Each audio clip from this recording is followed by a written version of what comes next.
बारिश के मौसम में हर रात जतनपुरा गांव के चारों तरफ घना जंगल और अजीब सी चुप्पी पसरी रहती थी। कहते हैं यहाँ के पेड़ों में आत्माएं बसती हैं और रात को अगर किसी ने जंगल में कदम रखा तो वो वापस नहीं लौट पाता। एक रात 4 दोस्त रवि, संजू, गुंजन और आरव इस गांव में अपनी छुट्टी मनाने आए थे। संजू अपने मामा के घर अपने दोस्तों को ठहराता है। दरअसल संजू के इस घर में अब केवल उसके बूढ़े मामा थे, बाकी लोग एक हादसे में चल बसे थे। संजू का स्वभाव बहुत ही बेबाक था। हमेशा नई जगह का राज खोजने में उसे मजा आता था। रात का खाना होने के बाद चारों दोस्त थोड़ा टहलने के लिए बाहर निकलते हैं।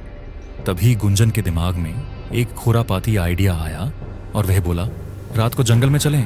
कहते हैं वहां एक पुराना मंदिर है जो शापित है। ये बात सुनकर रवि डर गया और वह बोला, यार ऐसी बातें मत कर।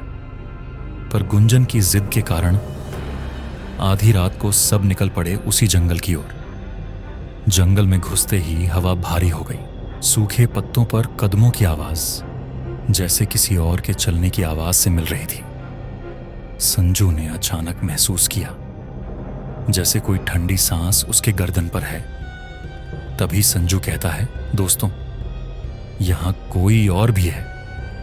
यह सुनकर रवि की डर के मारे हालत खराब होने लगी। तभी दूर से मंदिर की घंटी सुनाई दी, लेकिन गांव में तो कोई मंदिर नहीं था। गुंजन आगे बढ़ा और आगे चलकर उसने जमीन पर लाल कपड़ा देखा जिस पर अजीब सी चिट्ठी थी। उसने चिट्ठी उठाई, उस पर लिखा था, जो यहां रुकता है उसकी आत्मा यहीं कैद हो जाती है। यह देख सभी के रोंगटे खड़े हो गए, मगर फिर भी हौसला बनाए रखते हुए सब मंदिर की ओर बढ़ते गए। आगे चलने पर उन्हें आखिरकार मंदिर दिखता है। मंदिर टूटा फूटा था। दीवारों पर पुरानी कालिक और एक दरवाजा जंग लगा हुआ था। सभी ने अंदर जाने का फैसला किया। अंदर जाते ही माहौल अचानक गर्म हो जाता है। मिट्टी से अलग सी गंध। दीवारों पर किसी ने एक डरावना चेहरा बनाया था। यह सब देख रवि डरते हुए बोला, यहां कोई पूजा नहीं होती, यह जगह अलग है। तभी मंदिर के बाहर लगी घंटी अपने आप बज गई और अचानक एक औरत की आवाज आई, तुम लोग यहां क्यों आए हो?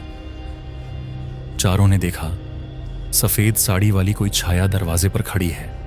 उसकी आंखों में गहरा अंधेरा था। गुंजन ने हिम्मत दिखाई और उसने पूछा, हमें माफ कर दीजिए। यह सुनकर वह औरत की छाया जोर जोर से हंसने लगी। उसकी आवाज जंगल में गूंजने लगी। उस आवाज के साथ ही हर तरफ पत्ते हिलने लगे, जैसे सैकड़ों लोग जंगल में भाग रहे हों।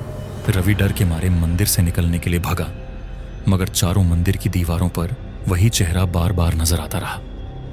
रवि के ही पीछे तीनों दोस्त भी भागने की कोशिश कर रहे थे। तभी आरव गिर गया। उसने अपने हाथ को देखा, उसके हाथ पर खून था। गुंजन और संजू ने आरव को उठाया, पर तभी बिजली चमकी और मंदिर के पास जमीन अपने आप खुल गई। उससे धुआं और डरावनी आवाजें आने लगीं। चारों ने थोड़ी दूरी पर बच्चों के हंसने की आवाज सुनी। हर बार आवाज के साथ हवा में किसी झूले जैसा एहसास हो रहा था। किसी तरह 3 दोस्त मंदिर से बाहर भागे, मगर रवि अंदर ही रह गया। डर के मारे तीनों ने अपनी अपनी जान बचाना जरूरी समझा। संजू ने मंदिर के दरवाजे से बाहर देखते हुए एक आवाज सुनी थी जिसमें कहा गया था कि जो बाहर आया वो जिंदा रहेगा, जो अंदर रह गया वो हमेशा यहीं रह जाएगा। गांव में आज भी लोग कहते हैं आधी रात को मंदिर की घंटी बजती है और पेड़ों की छांव में रवि का नाम गूंजता रहता है, क्योंकि रवि को अब जंगल के शाप के द्वारा निगल लिया गया था।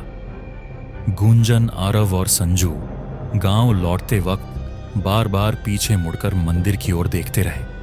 उनके मन में रवि के छूट जाने का दुख उन्हें खाए जा रहा था, लेकिन हर बार मंदिर की छत पर एक साया दिखता फिर गायब हो जाता। तीनों डर के कारण सारी रात नहीं सोए। सुबह होते ही जब गांव के लोग मंदिर पहुंचे तो दरवाजा खुला मिला, मगर रवि कहीं नहीं था। मंदिर की दीवार पर लाल रंग में सिर्फ एक शब्द लिखा था। यह सब देख गांव के बुजुर्गों ने बताया, बहुत साल पहले यही हुआ था, जब रंगनाथ नाम के लड़के ने भी मंदिर में रात गुजारी थी और लौटकर कभी नहीं आया। यह सुनकर संजू की रातों की नींद हराम हो गई, क्योंकि उसे बार बार सपनों में वही सफेद साया, मंदिर के अंदर फंसा रवि और जंगल की गूंजती हंसी सुनाई देने लगी थी। गुंजन और आरव ने डरकर मंदिर के पुराने पुजारी से भी जाकर पूछा, यह जगह इतनी डरावनी क्यों है? पुजारी ने धीमे स्वर में कहानी सुनाई। बहुत साल पहले किसी ने अपने स्वार्थ के लिए मंदिर में पूजा करते हुए एक निर्दोष युवक की बलि दी थी। उसकी आत्मा कभी मुक्त नहीं हुई। हर 10वें साल कोई न कोई मंदिर में फंस जाता है और उसकी आत्मा अगले शिकार की राह देखती है। तभी आरव के हाथ की लकीर अचानक लाल हो जाती है और उसमें जलन होने लगती है। शायद रवि की आत्मा अब उसकी तरफ इशारा कर रही थी। रात होते ही गांव के कुत्ते जोर जोर से भौंकने लगे। गांव के बड़े बूढ़े बोले, इस रात को मंदिर में दोबारा जाने की हिम्मत मत करना। लेकिन संजू को लगा रवि को वापस लाना उसी के जिम्मे है। तीनों दोस्त हिम्मत जुटाकर मंदिर पहुंचते हैं। चारों ओर भयंकर सन्नाटा था। तभी मंदिर के बीच का दीपक अपने आप जल उठता है और तभी एक परछाई ने गुंजन के नाम से पुकारा। जो यहां आया वो कभी लौटकर नहीं गया, मगर दोस्ती निभाने की कीमत तुम सबको चुकानी होगी। उसके बाद मंदिर की हवा में सैकड़ों साएं घूमने लगे। किसी की चीख, किसी की हंसी, अजीब अजीब चेहरे और पेड़ की फुनगी पर सफेद साया मंडरा रहा था। अचानक सब कुछ शांत हो गया। सुबह गांव वालों को पता चला कि वे तीनों दोबारा उसी जंगल गए थे, तो वो फौरन उसी मंदिर की ओर दौड़े और वहां पहुंचकर उन्होंने देखा कि मंदिर की सीढ़ियों पर एक रेशमी कपड़ा और 3 पायल पड़ी थीं, मगर तीनों दोस्तों का वहां नमो निशान नहीं था। उस रात के बाद गांव के आसपास के लोग मानने लगे, मंदिर का शाप अब और भी प्रबल हो गया है। रात को गांव के बच्चों को सपनों में वही मंदिर का दीपक और परछाइयां डराती हैं। कोई नहीं जानता मंदिर का अगला शिकार कौन होगा। बस रात के अंधेरे में कभी गांव के पुराने बरगद के पास से गुजरना तो मंदिर की घंटी की धीमी आवाज, वही छायाएं और रह रहकर आती किसी की गूंजती हंसी अब भी सुनाई देती है। कहते हैं अगर रात को मंदिर की तरफ कोई गया तो उसका नाम वहीं की दीवारों पर हमेशा के लिए रह जाएगा।